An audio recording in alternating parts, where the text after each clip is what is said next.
গাছ মানুষের জীবনে অত্যন্ত অপরিহার্য। আমাদের এই সুন্দর সবুজ পরিবেশকে রক্ষা করতে, পরিবেশের ভারসাম্য বজায় রাখতে গাছ আবশ্যক। কারণ গাছ ছাড়া প্রাণীদের এই সুন্দর পৃথিবীতে এক মুহূর্ত বেঁচে থাকা সম্ভব নয়। গাছ শুধুমাত্র আমাদের অক্সিজেন দিচ্ছে না, আমাদের ফুল, ফল এবং ওষুধও দিয়ে থাকে। গাছ পরিবেশকে সবুজ রাখে, শান্ত ও স্নিগ্ধ রাখে।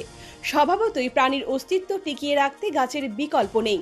পৃথিবীতে গাছের সংখ্যা বৃদ্ধি করতে এবং গাছকে বাঁচিয়ে রাখতে মানুষের সচেতনতা বৃদ্ধি করতে প্রতি বছর 5ই জুন বিশ্ব পরিবেশ দিবস পালন করা হয়। রাজ্য সরকারের সহযোগিতায় ইতিবাচক বার্তা ফাউন্ডেশন বছরব্যাপী বৃক্ষরোপণ কর্মসূচি হাতে নিয়েছে। এই কর্মসূচির অঙ্গ হিসাবে ইতিবাচক বার্তা ফাউন্ডেশনের উদ্যোগে 10ই জুন বুধবার নরসিংগড় পুলিশ ট্রেনিং একাডেমিতে বৃক্ষরোপণ করা হয়েছে। গাছকে বাঁচিয়ে রাখা এবং বৃক্ষরোপণের প্রতি মানুষকে আরও বেশি উদ্বুদ্ধ হবার আহ্বান জানিয়েছেন ইতিবাচক বার্তা ফাউন্ডেশনের উদ্যোগ গ্রহণ করেছে। শুধু গাছ লাগানোই নয়, গাছের যত্ন নেওয়া এবং পরিবেশ রক্ষায় সর্বস্তরের মানুষকে এগিয়ে আসার আহ্বান জানানো হয়েছে। বৃক্ষরোপণ কর্মসূচিতে অংশ নিয়েছেন ইতিবাচক বার্তা ফাউন্ডেশনের স্টেট কোঅর্ডিনেটর তানিয়া মণ্ডল।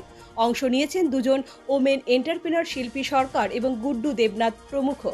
উপস্থিত ছিলেন পুলিশ ট্রেনিং একাডেমির ভাইস প্রিন্সিপাল সহ অন্যান্য কর্মচারীরা।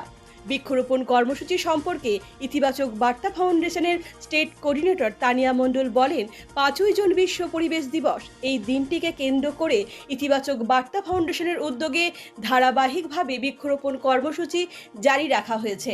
পরিবেশকে সুস্থ রাখতে সকল অংশের মানুষকে বৃক্ষরোপণের জন্য সচেতন করতেই ইতিবাচক বার্তা ফাউন্ডেশন এই ধরনের উদ্যোগ গ্রহণ করেছে। নমস্কার সবাইকে। আজকে ইতিবাচক বার্তা ফাউন্ডেশন থেকে আমরা চলে এসেছি পুলিশ ট্রেনিং একাডেমি নরসিংগড়ে।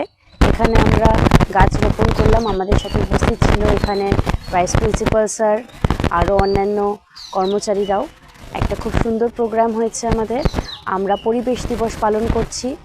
আপনারা সবাই আপনাদের নিজস্ব বাড়িতে, আশেপাশে সব জায়গায় গাছ লাগান, প্রাণ বাঁচান।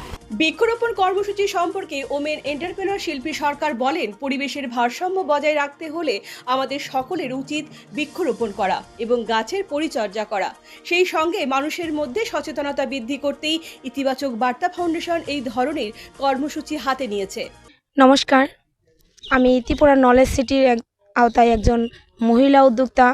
ইতিবাচক ফাউন্ডেশনের পক্ষ থেকে আজ নরসিংগড় পিটিএ পুলিশ ট্রেনিং একাডেমিতে বৃক্ষ পরিবেশ দিবস পালন করা হয়েছে। আমরা ইতিবাচক ফাউন্ডেশনের পক্ষ থেকে আমাদের তানিয়া মণ্ডল ম্যাম উপস্থিত ছিলেন, আর পিটিএ থেকে আমাদের স্যার ম্যাম সবাই সহযোগিতা করেছেন। অসংখ্য ধন্যবাদ জানাই পুলিশ ট্রেনিং একাডেমি স্যার ম্যাডামদের, ওনারা আমাদেরকে এত সুন্দর করে সহযোগিতা করার জন্য। সুস্থ থাকবেন, ভালো থাকবেন। ধন্যবাদ। এই কর্মসূচি সম্পর্কে ওমেন এন্টারপ্রেনার গুড্ডু দেবনাথ বলেন, প্রাণীদের বাঁচার জন্য গাছ অত্যন্ত প্রয়োজন। গাছ ছাড়া প্রাণীর অস্তিত্ব টিকিয়ে রাখা সম্ভব হবে না। তাই প্রত্যেকে যেন বৃক্ষরোপণ করেন, এই আহ্বান জানিয়েছেন তিনি। আমি ত্রিপুরা শান্তিনিকেতন মেডিকেল কলেজের একজন ওমেন এন্টারপ্রেনার। তো আজকে আমরা পুলিশ ট্রেনিং একাডেমিতে আমরা এসেছি এখানে বিশ্ব পরিবেশ দিবস উপলক্ষে গাছ রোপণ করতে। তো আমরা সকলেই এখানে গাছ রোপণ করেছি। এখানে স্যারও এখানে আমাদের সঙ্গে গাছ রোপণ করেছেন। তো আপনাদের সকলকে আমি বলবো যে প্রত্যেকে একটা করে অন্তত গাছ লাগবে। গাছ আমাদের প্রাণ। তো গাছ একটি প্রাণ। তো আমাদের প্রত্যেকেরই গাছকে যত্ন করতে হবে, ভালোবাসতে হবে। গাছ আমাদের জীবনের সঙ্গে জড়িত আছে। তো এই কারণে প্রত্যেকে একটি করে গাছ অন্তত লাগাবেন। ধন্যবাদ সকলকে। ব্যুরো রিপোর্ট, পজিটিভ বার্তা।